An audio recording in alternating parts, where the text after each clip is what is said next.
প্রচারে বেরিয়ে লক্ষ্য স্থির রাখলেন রাজপুর সোনারপুর পৌরসভা ৩৩ নম্বর ওয়ার্ডের একটি মেলায় ঢুকে তিনবার ট্রিগার টিপে লক্ষ্যভেদ করলেন তিনি। শুধু তাই নয়, ড্রাগন ট্রেনে চেপে ঘুগনি খেয়ে উপভোগ করলেন মেলার আনন্দ। সোনারপুর উত্তর বিধানসভার বিধায়ক ফিরদৌসী বেগমকে পাশে বসিয়ে ট্রেনে চেপে চক্কর দিলেন তিনি। তার হাতে তখন ঘুগনির প্লেট।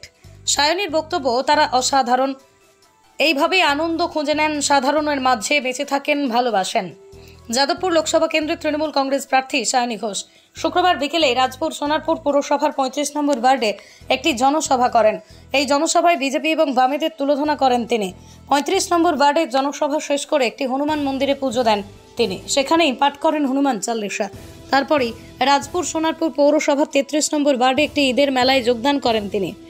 বিধায়ককে পাশে নিয়ে ঘুরে দেখেন পুরো মেলা প্রাঙ্গণ। মেলায় ঘোরার পাশাপাশি এদিন এলাকার ভোটারদের সাথে জনসংযোগও করতে দেখা যায় তাকে। নিজের জয়ের ব্যাপারে নিশ্চিত সায়নী, তার লক্ষ্য স্থির আছে বলেই বলেন। প্রায় ৩৫ দিন হলো আমরা প্রচার করছি, তার মাঝখানে কোনো ব্রেক নেই। তা ফিরদৌসী বেগম আমাকে বলছিলেন যে দেখো, আমাদের তো সোশ্যাল লাইফ বা তাছাড়া অন্য কোনো জীবন সেই অর্থে নেই, আমাদের সারাক্ষণ কাজের মধ্যে থাকে।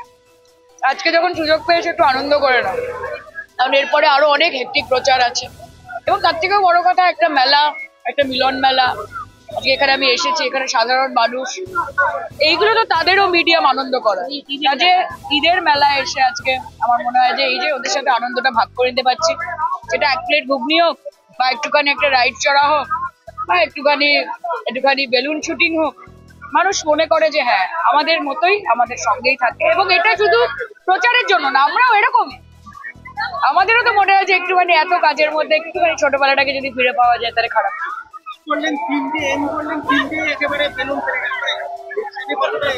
লক্ষ্য করেছো? ভালো তো। এই যে একটা বলে না যে একদম অর্জুনের মতো ফোকাস রাখতে হবে, লক্ষ্যের দিকে চোখ থাকতে হবে।